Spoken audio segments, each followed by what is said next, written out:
जय हिंद दोस्तों, बिना रटे अगर डेरिवेशन सीखना चाहते हो तो एकदम सही चैनल पे आए हो दोस्तों। यहां पे आपको पोस्टमार्टम कर दूंगा, डेरिवेशन का एक एक हिस्सा बता दूंगा कि कौन चीज कहां से आ रहा है। इसका मतलब पूरा इजी हो जाएगा। अगर ऐसा नहीं हुआ तो आप कमेंट बॉक्स में जितना क्रिटिसाइज करना हो करके जा सकते हो, लेकिन गारंटी के साथ कहता हूं कि आपको मजा आएगा डेरिवेशन में। इस चैप्टर को अगर अच्छे से नहीं देखे होगे तो इसका प्लेलिस्ट मैंने बना दिया है, पूरा स्टेप बाय स्टेप पूरे चैप्टर को मैंने क्लियर किया है। ठीक है, ये पहले हम लोगों ने अक्षीय स्थिति में वैद्युत की तीव्रता का व्यंजक प्राप्त किया था। ठीक है, आज की इस वीडियो में वैद्युत द्विध्रुव के कारण निरक्षीय स्थिति में वैद्युत की तीव्रता का व्यंजक प्राप्त करेंगे। बहुत ईजी है, देखने में भला ही आपको कठिन लगेगा, लेकिन मैं इसे एकदम ईजी बना दूंगा, बस ध्यान से देखना। ठीक है, सबसे पहले कह रहा है कि वैद्युत द्विध्रुव के कारण निरक्षीय स्थिति में, वैद्युत द्विध्रुव क्या होता है बता ही चुका हूं। दो आवेश होने चाहिए, दोनों क्या होने चाहिए, समान होने चाहिए। अगर यहां 10 है तो यहां भी 10 कूलम होना चाहिए। बस फर्क क्या होना चाहिए, एक तरफ नेगेटिव और एक तरफ पॉजिटिव होना चाहिए, और बीच की दूरी बहुत सूक्ष्म हो। तो इस तरह के बने हुए सिस्टम को वैद्युत द्विध्रुव कहते हैं। ठीक है, तो सबसे पहले हम यहाँ पे वैद्युत द्विध्रुव बनाएंगे। ठीक है दोस्तों, यहां हम लोग सबसे पहले क्या करेंगे दोस्तों, वैद्युत द्विध्रुव बनाएंगे। वैद्युत द्विध्रुव के लिए क्या होगा, एक पॉइंट पे माइनस क्यू आवेश होगा, और कुछ दूरी पर एक पॉइंट पे क्या होगा, प्लस क्यू आवेश होगा। यहां तक क्लियर हुआ। अब ये बात आपको पता होगा, पिछले वीडियो में मैंने क्या बताया था कि बीच में क्या लेते हैं हम लोग, एक सेंटर लेते हैं ओ, और यहां से यहां की दूरी को हम यल बोलते हैं। कुछ याद आया?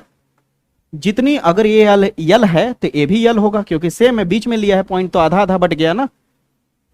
यहां तक क्लियर है? अब ये कह रहा है कि वैद्युत द्विध्रुव की निरक्षीय स्थिति। अब निरक्षीय स्थिति क्या होता है, ये वैद्युत द्विध्रुव है। अब वैद्युत द्विध्रुव में निरक्षीय स्थिति कौन सा है पहले जान लो। एक होता है अक्षीय स्थिति, एक होता है निरक्षीय स्थिति। जैसे कहने का मतलब, ये मेरा मार्कर है, ठीक है, मान लो एक आवेश यहां पे है, एक आवेश यहां है। इस मार्कर के ही सीध में जाकर के किसी पॉइंट पे अगर मैं रहूं, इस मार्कर के मैं सीध में जाके कोई पॉइंट लूं तो अक्षीय स्थिति है। यानी इसी के सीध में अगर जाके कोई पॉइंट लूं तो अक्षीय स्थिति है। लेकिन इसी के सीध में जाके न लेकर के हम इस वाले पॉइंट के ऊपर ले ले तो इसे कहते हैं निरक्षीय स्थिति। क्या कहते हैं? निरक्षीय स्थिति। यानी इस लाइन के कहीं भी अगर सीध में लेते हो, टुई टुई टुई कहीं पे भी, तो क्या होगा, अक्षीय स्थिति होगा। लेकिन अगर तुम इस सीध में ना लेके कहीं ऊपर इस तरह से अगर कोई पॉइंट ले लेते हो तो उसे निरक्षीय स्थिति कहेंगे। तो हमने ऊपर एक पॉइंट ले लिया, इस पॉइंट का नाम दे दिया पी। अब इसी पॉइंट पी पे हम क्या करेंगे, वैद्युत क्षेत्र की तीव्रता पता लगाएंगे। ठीक है, तो ध्यान से समझने की कोशिश करना। तो इस पी से ओ की दूरी हमेशा आर मानी जाती है। क्या मानी जाती है? यहां से यहां की दूरी को क्या बोला जाता है, हमेशा आर बोला जाता है। क्या बोला जाता है भैया? आर बोला जाता है। यहां तक क्लियर हुआ? अब देखो यहां पे बड़ी मजे की चीज देखो, देखना ध्यान से ना, कि अगर हमें इस पॉइंट पे अगर क्या करना है, वैद्युत क्षेत्र की तीव्रता निकालनी है, तो किसकी वजह से आएगी, इस माइनस की वजह से वैद्युत क्षेत्र की तीव्रता आएगी, और एक प्लस क्यू की वजह से वैद्युत क्षेत्र की तीव्रता आएगी। हाँ या ना में जवाब चाहिए। अब यहां पे देखा जाता है एक ट्रायंगल शेप बन गया, इस तरह का बुक में दिखता होगा, लेकिन आपको रटना पड़ता होगा। लेकिन अभी मैंने कैसे बनाया, एक एक चीजें क्लियर हुआ ना, मैंने बोला ना पूरा पोस्टमार्टम कर दूंगा। अब यहां तक अगर आपको समझ आ गया तो अब मजे की चीज देखो, मजे की चीज समझने की कोशिश करो भैया, कि आपको एक बहुत ही खास, बहुत ही इंपॉर्टेंट बात बता रहा हूं। ठीक है, आप 11th में इसे बहुत अच्छे से पढ़े होगे, अगर पढ़े होगे तो, और नहीं पढ़े हो तो यहां पे हल्का सा हिंट दे रहा हूं, समझ लेना। कभी भी जब वेक्टर की बात करें, सदिश राशि की, तो कभी भी अगर इस तरह से सीधी लाइन खींची जाए तो तुम हमेशा साइन थीटा लगाना। क्या लगाना? Sine theta. अब समझो मेरी बात को, अगर ये सीधी लाइन, चाहे नीचे भी लिखोगे तो साइन थीटा लिख सकते हो। ठीक है, साइन थीटा। अब मजे की चीज देखो, अगर तुम इसको, अगर ये सीधे है तो साइन है, अगर ये हल्का ऐसे झुक गया, हल्का ऐसे झुक गया, यानी ऐसे हो गया, समझ रहे हो, तब ये जब झुकने लगेगा तो साइन से कॉस में बदलने लगेगा। किस में बदलने लगेगा? साइन से कॉस में। ठीक है, ये ट्रिक है, समझो। या फिर ऐसे भी कह सकते हो कि सीधी लाइन होगी तो हम साइन थीटा समझेंगे, और अगर ऐसे रहेगी तो कॉस थीटा समझेंगे। इतनी बात समझ आई मेरी बातें? अब मान लो भैया, यहां पे ध्यान से समझना, इस प्लस क्यू की वजह से यहां पे वैद्युत क्षेत्र की तीव्रता किधर होगी, प्लस का तीव्रता हमेशा बाहर की तरफ होता है, बताया ना पिछले वीडियो में। तो इस प्लस की वजह से, प्लस क्यू की वजह से इस पॉइंट पे वैद्युत क्षेत्र की तीव्रता किधर होगी, अंदर की तरफ या बाहर की तरफ? तो हमेशा याद रखना, बताना बाहर की तरफ। किधर की तरफ बताओगे? बाहर की तरफ बताओगे। तो किधर की तरफ होगी? इस तरह से बाहर की तरफ होगी। ठीक है, और इस तीव्रता को मान लो मैं नाम दे देता हूं E1। क्या नाम दे देता हूं? E1। यहां तक क्लियर है? कोई दिक्कत? कोई दिक्कत नहीं। ठीक है, अब यहां पे जो सीधी लाइन है, इस सीधी लाइन को तुम अपने मन से इस तरह से साइन थीटा बोल सकते हो। क्या बोल सकते हो? Sine theta. और नीचे वाले को भी क्या बोल सकते हो? Sine theta. ठीक है, और जो थीटा लगा रहे हो वो थीटा कहां के लिए है अभी तुरंत बता रहा हूं, बस ध्यान से समझो, थोड़ा सा रिलैक्स करो, थोड़ा सा फील करो मुझे। ठीक है, यहां तक समझ लो बस। ठीक है, नीचे अगर तुम साइन नहीं भी लगाओगे चलेगा, ऊपर में बस एक लाइन लगा देना ऐसे फॉर्मेलिटी के लिए। ठीक है, अब ध्यान से समझो, यहां तक जब हो जाए तो इसके बाद क्या करना है भैया, इसके बाद जरा देखना कि यहां से जो ये लाइन खींची गई किसकी वजह से है, प्लस क्यू की वजह से बाहर की तरफ बैतुल छेद की तीव्रता काम करेगी। अब माइनस वाली लाइनें हमेशा अंदर की तरफ होती है, बता ही चुका हूं पिछले वीडियो में कि माइनस की जो तीव्रता होती है हमेशा अंदर की तरफ जाती हुई नजर आती है, माइनस की तरफ आती हुई नजर आती है, तो माइनस ये है। तो इस पॉइंट पे इस माइनस की वजह से जो तीव्रता होगी वो इस तरह से आती हुई नजर आएगी, दिख रहा है, इस तरह से आती हुई नजर आएगी। इसको नाम दे देंगे E2, इसको क्या नाम देंगे, E2 नाम देंगे, ठीक है। अब मेरी बात सुनना, अब यहां पे ध्यान से समझने की कोशिश करना, यहां पे क्या हो गया आपका E1 और यहां पे क्या हो गया E2। अब इस यहां पे यानी इसकी वजह से यहां पे तीव्रता है और इस माइनस की वजह से यहां पे तीव्रता है, यानी दो लोगों का है, लेकिन हमें क्या करना होता है, टोटल निकालना पड़ता है। क्या निकालना पड़ता है, टोटल। तो टोटल जब निकालोगे इसे तो यहां एक सीधी लाइन खींच देना और उस टोटल को तुम बोल देना E, टोटल को क्या बोल देना, E वेक्टर। कोई दिक्कत, कोई दिक्कत नहीं। इस तीव्रता को तुम मान सकते हो कि टोटल है, इसको क्या मान सकते हो भैया, टोटल है, ठीक है। ध्यान से समझते जाना, इसे क्या मान सकते हो, टोटल है। अब मैंने क्या बोला था इससे पहले क्या बोला था मैंने कि अब यहां पे देखो ये टोटल जो आया है इतना हिस्सा और इतना हिस्सा लेके, तो इस वाले हिस्से को, ये जो मैं ऐसे खींच रहा हूं, इस वाले हिस्से को तुम लिखोगे कॉस थीटा, क्योंकि अब ऐसे आ गया ना इधर की तरफ, तो ये क्या हो जाएगा कॉस थीटा, और ये जो है E1 की वजह से, तो यहां आगे क्या लगा दोगे, E1 कॉस थीटा, ठीक है। और यहां पे जो है अब समझ गए होगे क्या लिखूंगा, E2 की वजह से क्या हो जाएगा, E2 कॉस थीटा, ठीक है। अब ध्यान से समझना, हमारे पास क्या हो गया, E1 कॉस थीटा और ये हो गया E2 कॉस थीटा। मेरी बात प्लीज आराम से समझते जाओ, ठीक है। अब यहां पे जो कोण है भैया, यहां का जो कोण है हम इसे मान लेते हैं थीटा। अगर यहां थीटा मान लिए तो यहां अपने आप थीटा आ जाएगा, ठीक ना, इस तरह से अल्टरनेट इंटीरियर एंगल की वजह से, ठीक है। अब यहां थीटा है तो ये भी थीटा होगा, क्यों थीटा होगा अभी जवाब देता हूं मैं, ठीक है, सब कुछ मिल जाएगा जवाब, ठीक है। यहां तक क्लियर हुआ, कोई दिक्कत नहीं, डायग्राम एकदम अच्छे से परफेक्टली क्लियर कर दिया मैंने। अब मजे की चीज देखो कि जब भी तुम यहां पे तीव्रता निकालोगे तो वैद्युत क्षेत्र की तीव्रता का फार्मूला क्या होता है, वैद्युत क्षेत्र की तीव्रता का फार्मूला क्या होता है, 1/4 पाई एप्सिलॉन नॉट Q बटा R स्क्वायर, प्रूफ करा चुका हूं पिछले वीडियो में। तो R क्या है, दूरी है, तो कहां की दूरी है, आवेश से लेकर के जिस बिंदु पे तुम निकालना चाहते हो तीव्रता वहां की दूरी, यानी यहां से लेके यहां की दूरी। ये जो आपको यहां से यहां तक की दूरी दिख रहा है, ये जो आपको यहां से लेके यहां की दूरी, तो यहां से लेके यहां की दूरी निकाली कैसे जाए, यहां से लेके यहां की दूरी निकाली कैसे जाए, ये अगर पता चल जाएगा तो ये वाला अपने आप पता चल जाएगा। क्यों अपने आप पता चल जाएगा, क्योंकि दोनों सेम होंगे, ठीक है, दोनों क्या होंगे, सेम। कैसे, मैं आपको दिखाता हूं अभी। अगर आप यहाँ पे ध्यान से फोकस करो तो यहाँ पे आपको एक छोटा सा ट्रायंगल दिख रहा होगा, ठीक है। ध्यान से अगर आप देखो तो यहाँ पे मैं छोटा सा बना रहा हूँ, यहाँ पे ध्यान से देखो तो इस तरह से आपको एक ट्रायंगल दिख रहा होगा। यहाँ पे R दिख रहा होगा, ये हो गया P पॉइंट, ये हो गया O पॉइंट और ये हो गया Q प्लस वाला पॉइंट जहाँ पे थीटा है, ठीक है, और ये है ये आपका L, ठीक है। अगर आप ध्यान से देखो तो ये लंबाई है R और L क्या है, आपका आधार है। तो लंब और आधार हो गया, कण आसानी से निकाला जा सकता है। तो कण निकालने के लिए क्या यूज करोगे, पाइथागोरस थ्योरम। तो पाइथागोरस थ्योरम के दम पे इसका वैल्यू निकाला जा सकता है, ठीक है। तो पाइथागोरस थ्योरम पे इसको निकाला जा सकता है। तो यहाँ पे पाइथागोरस थ्योरम में क्या होता है, कण बराबर क्या होता है, कण बराबर क्या होता है, लंब का स्क्वायर प्लस आधार का स्क्वायर, हाँ या ना। ते मिल जाएगा, बुक में ये वैल्यू दिखता है। कैसे आया, समझ आया, क्लियर हुआ, यहां तक भैया क्लियर होना ही चाहिए। तो यहाँ का वैल्यू आपको कितना मिल जाएगा, यहाँ पे रूट में R square plus L square. वही चीज यहाँ पे भी देख लो, त्रिभुज यहां बनाओगे, ये देखो L, ये देखो R, यहां भी वही मिलेगा, यानी R square plus L square. Clear हुआ। अब जो मैंने यहां पे किया है उसको थोड़ा सा स्टेटमेंट में लिख देते हैं ताकि देखने में अच्छा लगे, ठीक है। कि हमने प्लस Q से क्या किया, बिंदु P पे वैद्युत क्षेत्र की तीव्रता चेक की, फिर एक बार माइनस Q से बिंदु P पर वैद्युत क्षेत्र की तीव्रता चेक की। तो सबसे पहले हम लोग प्लस Q से लिख लेते हैं। तो क्या लिखेंगे, प्लस Q आवेश के कारण बिंदु P पर वैद्युत क्षेत्र की तीव्रता। आप खुद ही देख लेना कि डेरिवेशन बल्कि और इजी लगेगा, बस पूरा खेल यहां स्टेटमेंट में है। अगर इस पूरे डायग्राम के कॉन्सेप्ट को समझ लिए तो डेरिवेशन बहुत इजी हो जाता है। इसीलिए कहा जाता है रटने से अच्छा है सीखो, ताकि अच्छे सीख लोगे तो हमेशा के लिए दिमाग में रह जाएगा। अब देखो प्लस Q की वजह से जो वैद्युत क्षेत्र की तीव्रता है वो क्या है, E1 है। तो E1 लिख लो पहले, ठीक ना, पहले E1 लिख लेते हैं। तो क्या होता है फार्मूला वैद्युत क्षेत्र की तीव्रता को, वहां देखो लिखा हूं मैं 1/4 पाई एप्सिलॉन नॉट क्यू बटे आर स्क्वायर। आर क्या है? दूरी। तो यहां पे दूरी कितना दिया है यहां से यहां तक का, देख सकते हो, यहां से यहां तक का, इसे ए और बी भी नाम देना चाहो दे सकते हो। तो बी से पी की दूरी कितनी है? ये है। तो यहां पे लिख दोगे रूट में R square plus L square. और टोटल का स्क्वायर क्यों लगा रहा हूं समझ ही रहे होगे, क्योंकि इस वाले स्क्वायर के आर का मतलब दूरी, तो दूरी हमारे पास ये है, तो दूरी की जगह पे लिख दिया और स्क्वायर की वजह से स्क्वायर लगा दिया भैया। यहां तक क्लियर है। अब मजे की चीज देखो, स्क्वायर की वजह से रूट हट जाएगा तो क्या हो जाएगा? E1 बराबर आ जाएगा 1/4 pi epsilon naught q upon R square plus L square.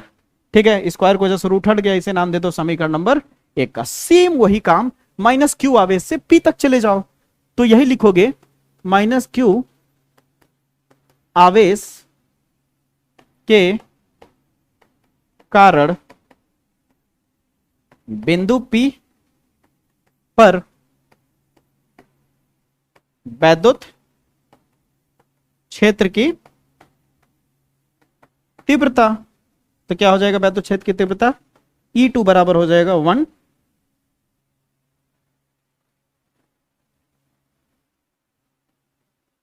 तो E2 बराबर हो जाएगा 1/4 pi epsilon naught q upon R square plus L square under root और टोटल का स्क्वायर। क्लियर हुआ यहां तक? अगर यहां तक क्लियर है तो स्क्वायर की वजह से रूट हट जाएगा, तो E2 का सीधे सीधे वैल्यू मिल जाएगा 1/4 पाई एप्सिलॉन नॉट क्यू बटा R square plus L square. ठीक है भैया, यहां तक क्लियर है। हमने E1 और E2 निकाल लिया, लेकिन हमें जब परिणामी निकालेंगे, परिणामी तीव्रता का मतलब होता है टोटल जब निकालोगे E वेक्टर, तो ये किसके बराबर होगा?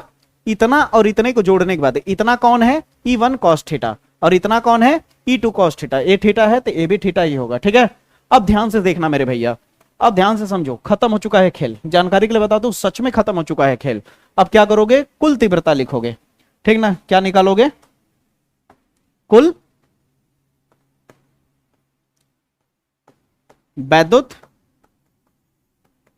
क्षेत्र की तीव्रता जो है वो किसके बराबर होगा? E जो होगा वो किसके बराबर होगा? E1 cos theta plus E2 cos theta. कोई दिक्कत? कोई दिक्कत नहीं। अरे एकदम खेल है मेरे भाई, चुटकी में होता है यहाँ पे डेरिवेशन। अच्छे से बस अगर देख लिए तो, कॉन्सेप्ट सीख लिए तो, और अगर मेरा वीडियो शुरू से जो फॉलो कर रहा होगा उसके तो 4 चांद लग गए होंगे। समझ रहे हो? 1% कंफ्यूजन नहीं आया होगा। इसीलिए प्लेलिस्ट जरूर फॉलो करिए और ज्यादा से ज्यादा लोगों को प्लीज जोड़िए, ताकि ज्यादा से ज्यादा मैं आप लोगों के लिए मेहनत कर सकूं। 1-2 दिन से वीडियो ना आने का कारण था थोड़ा घर में प्रॉब्लम, तबीयत भी डाउन हो गया था मेरे घर में किसी का, इसलिए थोड़ा हॉस्पिटल जाना पड़ गया था बच्चों। ठीक है, अब E1 का वैल्यू आपको पता चली गया है, ऊपर में भी जस्ट निकाले हैं E1 का वैल्यू। यहाँ पे देखिए, तो E1 हटा करके क्या लिख सकते हैं? E1 की जगह 1/4 पाई एप्सिलॉन नॉट क्यू बटा R square plus L square into में cos थीटा प्लस E2 का वैल्यू वही सेम है 1/4 पाई एप्सिलॉन नॉट क्यू बटा R square plus L square. कोई दिक्कत? कोई दिक्कत नहीं। और इंटू में cos थीटा। आपसे एक सवाल पूछूं, x और x जोड़ते हैं तो कितना होता है? 2x होता है, हाँ या ना? सेम सेम चीज जुड़ेगा तो 2x होता है। ये भी पूरा सेम, ये भी पूरा सेम, ये भी पूरा सेम, ये भी पूरा सेम। दोनों जोड़ दोगे तो कितना हो जाएगा? 2 बार है। दोनों जोड़ दोगे तो कितने बार आ जाएगा? 2 बार आ जाएगा। तो 2 into 1/4 pi epsilon naught Q बटा R square plus L square. कोई दिक्कत? कोई दिक्कत ना? ठीक है, और यहां पे क्या है? इंटू में cos थीटा। ठीक है, ये पूरी चीज कितनी बार हो गई? 2 बार। अब हमें cos थीटा को हटाना है, तो cos थीटा को हटाने के लिए फिर से वही ट्रायंगल देखो जो अभी मैंने दिखाया था आपको, वही सेम ट्रायंगल पे फोकस करो। यहां पे क्या था? R, यहां पे क्या है? L, और यहां पे क्या है? थीटा, यहां क्या है? 90 डिग्री। यही है ना? cos थीटा 10th क्लास का याद करो, 10th क्लास में याद करो। cos थीटा बराबर क्या होता है? आधार बटा कड़ होता है। कड़ तो पता चली गया है क्या होता है? R square plus L square. देख सकते हो यहाँ पे कड़ R square plus L square है ना? कड़ R square plus L square. पूरा एक एक चीजें डिकोड कर रहा हूं मैं, डायरेक्टली कोई भी चीज नहीं लिख रहा हूं बच्चों। ठीक है, तो आधार कितना हो गया? यल। कड़ कितना हो गया? रूट में R square plus L square. तो इस cos थीटा को हटा के आप लिख सकते हो, लेकिन दिखाना पड़ेगा, बताना पड़ेगा, बिकॉज यानी चूंकि आप बताओगे कि हमें पता है कि हम कॉस थीटा को क्या लिख सकते हैं, यल बटे रूट में R square plus L square ए लिख सकते हैं। ठीक है, तो अब हम क्या करेंगे कि यहाँ पे कॉस थीटा को हटा करके कॉस थीटा का मान रख सकते हैं। ठीक है, तो क्या हो जाएगा, ई बराबर बस 2 लाइन और तो खत्म हो जाएगा। ठीक है, 2 इंटू 1/4πε0 क्यू बटे R square plus L square. ठीक है, यहाँ पावर में कुछ नहीं तो 1 समझ सकते हो, ठीक ना, इंटू कॉस थीटा को हटा के क्या लिख सकते हो, अभी जस्ट दिखाया मैंने कॉस थीटा का वैल्यू, यहाँ पे दिख रहा है आपको, नहीं दिख रहा है तो लो हल्का सा मैं ऐसे सर्कल कर देता हूं, आप मत करना एग्जाम में, ठीक ना। तो आपका आ जाएगा यहाँ पे यल बटे R square plus L square. ठीक है, अब इसको थोड़ा सा आगे ले जाते हैं। ठीक है, 1/4πε0 क्यू बटे R square plus L square power 1 into L बटा, ये आपको पता है ना रूट हटता है, अभी स्क्वायर तो है नहीं कि रूट हट जाएगा, लेकिन रूट अगर फिर भी हटाना चाहो तो तुम एक काम कर सकते हो, पावर में 1/2 लिख सकते हो। जैसे मान लो √2 है मेरे पास, रूट हटाऊंगा तो 2 के पावर कितना आ जाएगा, 1/2, यानी रूट का वैल्यू कितना होता है, 1/2 होता है, ये बात याद रखना। ठीक है, अब एक लाइन और तो खेला समाप्त, तो क्या हो जाएगा, E इज इक्वल टू, ध्यान से समझना, Q 1/4πε0 Q बटे, ये जो 2 यहाँ पे है क्या यल के पास ले जा सकते हैं, क्योंकि सभी ऊपर में मल्टीप्लाई में है, तो क्या हो जाएगा 2L हो जाएगा, इंटू में क्या हो जाएगा 2L। अब यहाँ पे ध्यान से देखो, ये भी नीचे में सेम पावर 1, ये भी नीचे में सेम पावर 1/2 है कि नहीं, यानी अगर x पावर 1 ऐसे हो, x power 2 into x power 3 क्या होता है, पावर जुड़ जाता है कि नहीं। उसी तरह यहाँ पे पावर में 1 है, यहाँ पावर 1/2 है, तो जुड़ जाएगा, तो 1 और 1/2 जोड़ोगे तो कितना हो जाएगा, 2 एकम 2 प्लस 1 और नीचे में 2, फिर से देख लो 2 एकम 2 और 1। ठीक है, नीचे कुछ नहीं तो 1 समझ लो, 2 एकम 2, 1 एकम 1, 2 एकम 2। ठीक है, कितना आ जाएगा, 3/2 आ जाएगा, यानी टोटल तुम लिख सकते हो R square plus L square के पावर में 3/2 लिख सकते हो। ठीक है, अगर मेरी अक्षीय स्थिति वाली अगर डेरिवेशन आपको याद हो तो उसमें क्या किया था, याद है आप लोग को, मैंने बताया था ना कि जो आर होता है बच्चों, ध्यान से समझना, ये जो आर है आपका, यहाँ पे मैं डायग्राम में दिखा रहा हूं, ये देखो मैं पहले ही बताया कि द्विध्रुव में क्या होता है, दूरी बहुत सूक्ष्म होता है। जब ये यहां से यहां तक दूरी बहुत सूक्ष्म है तो ये दूरी तो और ज्यादा सूक्ष्म हो जाएगा, यल वाला और छोटा हो जाएगा ना, लेकिन आर जो होता है बहुत बड़ा होता है। यानी अगर ईमानदारी से बोलूं तो आर जो होता है दोस्तों, बिकॉज आर स्क्वायर जो है वो बहुत बहुत बहुत बड़ा होता है, किससे, एल स्क्वायर से। जब भैया आर स्क्वायर का मान एल स्क्वायर से बहुत बहुत बहुत बड़ा है तो यल स्क्वायर को आर में जोड़ो या ना जोड़ो कोई फर्क नहीं पड़ेगा, क्योंकि आर बहुत बड़ा है और यल बहुत छोटा है। समझ पा रहे हो मैं क्या कर रहा हूं, तो जोड़ो या ना जोड़ो कोई फर्क नहीं पड़ता, तो हम यल स्क्वायर को यहां से हटा देते हैं, निगलेक्ट कर देते हैं, ऐसा जैसे निरक्षीय स्थिति में, जैसे अक्षीय स्थिति में किया था मैंने। तो यहां पे क्या हो जाएगा, सीधे सीधे यहां अगर सीधे सीधे बोलूं तो आपका E इक्वल टू आ जाएगा 1/4πε0 Q इंटू 2L, और यहां क्या हो जाएगा आर स्क्वायर, और टोटल के पावर में कितना है 3/2। बताइए यहां तक क्लियर है, नहीं देख लीजिए आप लोग भी क्लियर है।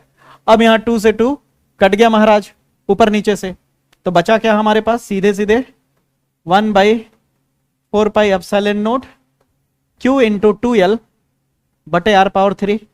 अब चूंकि तुम्हें वैद्युत द्विध्रुव आघूर्ण बताया हूं कि P बराबर क्या होता है, Q इंटू 2L, इसीलिए मेरे प्यारे बच्चों, जो नए बच्चे मुझे देख रहे हैं, प्लेलिस्ट जरूर देखो, कम से कम समय में बहुत ही डीपली, बहुत ही डिटेल मैंने समझाया है और अपने वादा को पूरा भी किया है। जो मैंने शुरू में बोला था कि आप कोई बैच भी लेके पढ़ोगे तो भी उससे बेहतर, उससे सटीक आपको इजीली वे में आपको समझा दूंगा, और वो मैंने किया भी है। ठीक है, तो जरूर आप नए होगे तो जरूर जाके प्लेलिस्ट फॉलो करोगे तो बहुत मजा आएगा समझने में। ठीक है, कि ये सब क्यों कहां से आ रहा है, कि P बराबर Q इंटू 2L क्यों हुआ, वैद्युत द्विध्रुव आघूर्ण कैसे आया, सब कुछ बताया हूं, पर्सनल वीडियो है। ठीक है, थंबनेल में आप पहचान ही जाओगे प्लेलिस्ट में जाकर के। अब इस पूरे को हटा के मैं क्या लिख सकता हूं, E इक्वल टू 1/4πε0, यहां पे क्या हो जाएगा P बटा आर पावर 3। ठीक है, अब यहां तक आपका हो गया, ये जो आया है यही तो है डेरिवेशन, समाप्त हो गया, डेरिवेशन कंप्लीट, डेरिवेशन बच्चों कंप्लीट हुआ। अब बताइए क्लियर हुआ, स्क्रीनशॉट ले लीजिए। ठीक है, तो बहुत ही वायरल, बहुत ही पॉपुलर। तो वैद्युत द्विध्रुव आघूर्ण पे सबसे वायरल, सबसे पॉपुलर जो डेरिवेशन होता है ना, जो बोर्ड एग्जाम में पूछा जाता है, यही तो दोनों है, अक्षीय स्थिति में या फिर निरक्षीय स्थिति में, पक्का पूछ ही लेता है। और अगर बाय डिफॉल्ट नहीं पूछा तो न्यूमेरिकल आना ही आना है। दोनों में से कोई ना कोई पक्का पूछा जाता है किसी न किसी सेट में, क्योंकि यूपी बोर्ड में आपको पता ही है 7 सेट होते हैं, और 7 सेट में किसी न किसी सेट में जरूर पूछा जाता है। ठीक है, और अगर आप एमपी बोर्ड से हो या किसी और बोर्ड से भी हो तो भी आप देख सकते हो, पूरा फुल कॉन्सेप्ट के साथ मिलेगा, कोई दिक्कत की बात नहीं है। ठीक है, तो अब मुलाकात करेंगे अगले वीडियो में, तब तक के लिए जय हिंद, जय भारत।